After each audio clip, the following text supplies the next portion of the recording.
Yung, what's up mga idol? Magandang araw. Tayo po ay makichismis po tayo muna ngayon, no? Makikichismis tayo at mag-reaction tayo sa nagbabangayang Janel Casimero fans at ang MP Fanatics, yung Manny Pacquiao promotion. Nagbabangayan sila sa Facebook, dito sa group page na to. So, hindi ko na nagpapangalanan. Pero, ang isang Facebook page nag-post dito sa sa group page. So, yan po.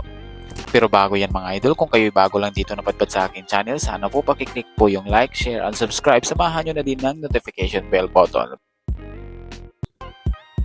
So, ito na nga. Yung Facebook page na yon ay nag-post patungkol sa ganito. Ito, papakita ko sa inyo yung picture.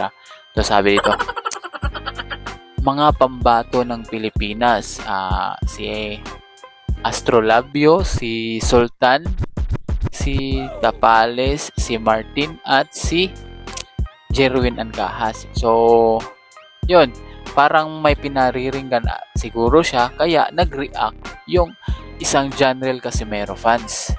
So, ito lang naman yung ano niya. Ayan. Sabi niya, boss, konting zoom in lang pala, makikita mo na ang tunay na pambato. So, meron ding nag-reply sa comment niya ng isang Janel Casimero fans. Merong nag-react na MP Fanatics.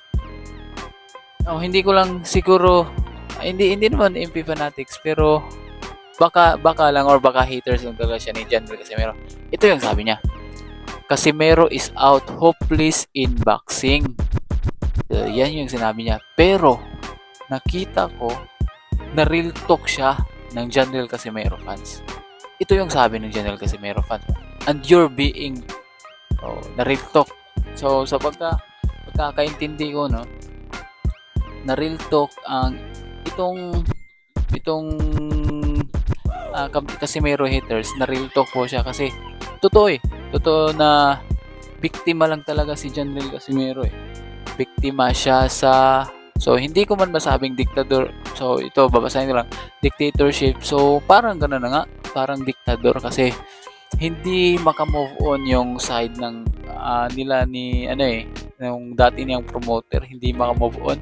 So panay pa rin ang paninira at nakikita naman natin ginigipit nila sa rankings.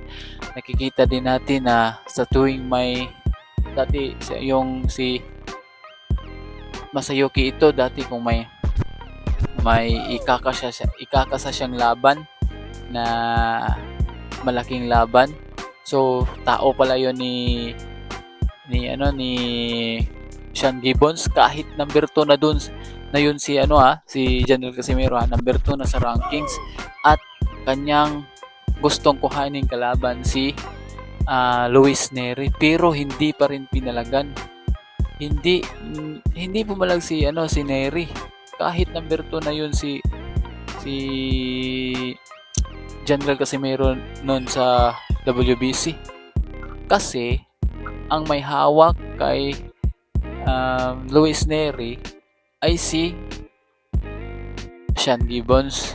So yun yung mga balita. So parang nagiging diktador siya sa aking palagay lang at sa kanyang palagay din. Kasi alam natin na wala namang talo si Janel Casimero. Hindi naman siya natalo pa simula nung kay Sultan. Hindi naman siya natalo. Nire-recap ko yung laban kahit ngayon, pero dati hindi ko man siya napanood ng full, pero nanghinayang ako na natalo si Janel Casimero noon. Pero mga nitong huli lang nag-recap ako at pinanood ko yung laban. In my honest opinion na pwedeng itabla kasi wala siguro yung Ala Promotions is pumanig lang talaga sa ala promotion, sa ala na fighter. Pero mas nakikita ko mas maraming napatama si Janrel Casimero na solid punches kaysa sa kay Sultan. So si Sultan naman sa nakikita ko parang amateur siyang lumaban dun. Parang hindi sa para lang siyang para lang siyang si yung Thai na nakalaban ni Janrel Casimero, yung champion na nabawian niya. Parang ganyan lang yung style nila, awkward. Nagiging awkward silang dalawa. Pero pwedeng itabla yun kung ako lang masusunod kasi walang klarong patama silang dalawa sa lahat sa buong laban. So yun,